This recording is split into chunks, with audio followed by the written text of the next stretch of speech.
বহু বিবাহ করে কোটিপতি, লুটেরে দুলহানকে গ্রেপ্তার পুলিশ। ঠিক যেন সিনেমার কাহিনী। তরুণীর স্বপ্ন ছিল কোটিপতি হওয়ার। তার জন্য ম্যাট্রিমনি সাইটে ঢুকে একাধিক যুবককে বিয়ের প্রস্তাব দেয়। শেষমেশ বহু বিবাহ করে স্বপ্ন পূরণ হয় তরুণীর। বিয়ের নামে ধোঁকা দিয়ে কোটি টাকা হাতিয়ে পালিয়ে যেত সে।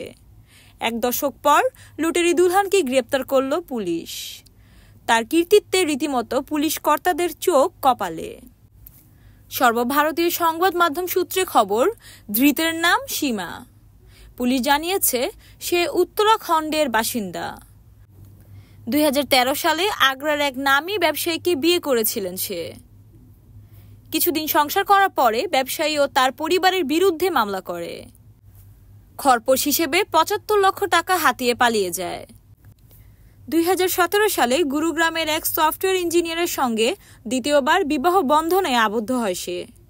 এখানেও কিছুদিন পর বিবাহ বিচ্ছেদের মামলা করে 10 লক্ষ টাকা নিয়ে পালিয়ে যায়।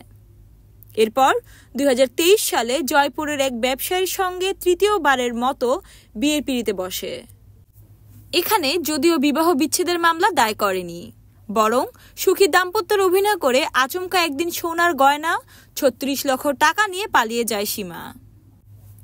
এই পরিবারের তরফে অভিযোগ দায়ের করতে সীমাকে গ্রেপ্তার করে জয়পুর পুলিশ। পুলিশ জানিয়েছে ম্যাট্রিমনি সাইট খুঁজে পাত্রদের টার্গেট করত সে। স্বপ্না ইসলাম, তরঙ্গ টিভি, ঢাকা।